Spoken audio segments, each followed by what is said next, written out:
Hvala lepa. Vsi lepo pozdravljeni in uvodoma se želim zahvaliti za vabilo in priložnost, da lahko pred velikonočnimi prazniki nagovorim katoličane in slovensko javnost. Najprej bi rad izrazil sožalje vsem, ki so zaradi epidemije izgubili svoje bližnje. Vseh se spominjam v molitvi pri sveti maši. Spominjam se pa seveda tudi tistih, ki so zaradi epidemije koronavirusa v bolnici oziroma na intenzivnih oddelkih. Želim jim blagoslova in čim prejšnjega zdravja.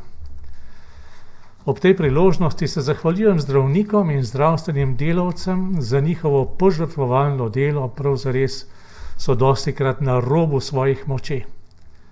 Prav tako pa zahvala tistim, ki v teh časih preizkušnje skrbijo za delovanje najbolj nujnih ustanov.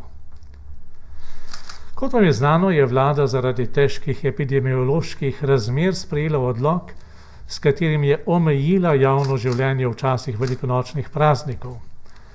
Škofje se zavedamo, da je položaj zelo zahteven in da si strokovnjaki in vlada prizadevajo, da bi tretji val epidemije terjal čim manj žrtev. In pomembno je, da jim pomagamo z odgovornim ravnanjem. Od tega so namreč odvisna tudi življenja ljudi. Katoličani se trudimo razumeti nastali položaj in želimo prispevati k reševanju epidemije. Zavedam se, da so velikonočni prazniki za večino Slovenk in Slovencem izjemnega pomena. Letošnja velika noč bo že druga v času epidemije, ko od velikega četrtka do bele nedelje, se pravi do 11. aprila v cerkvah, ne bo bogoslužij in svetih maš z navzočnostjo ljudi.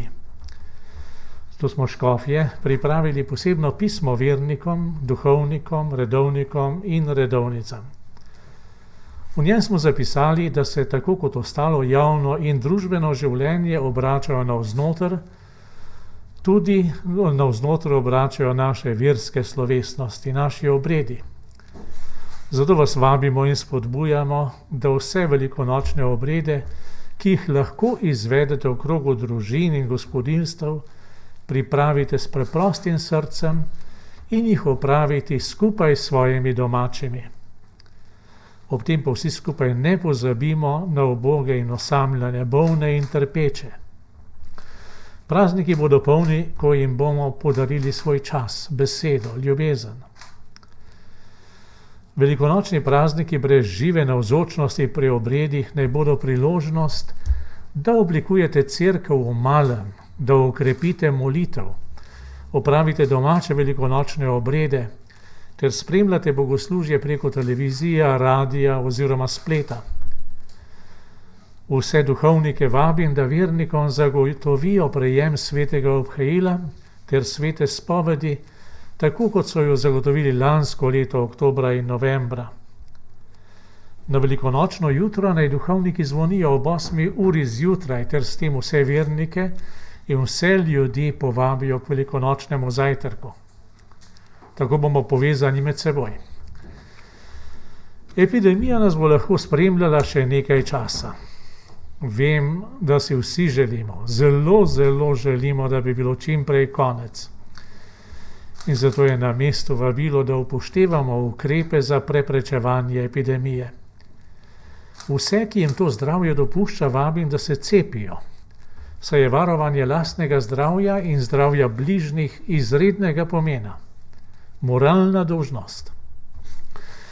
Na koncu želim voščiti blagoslovljene velikonočne praznike z Jezusovimi besedami: To sem vam povedal, da bi v meni imeli mir. Na svetu boste imeli stisko, a zaupajte, jaz sem svet premagal. Kakor zvečer tistega dne prvega v tednu naj ostali Gospod tudi letos stopi v vaše hiše in v vaše domove in vam prinese velikonočni pozdrav: mir vam bodi.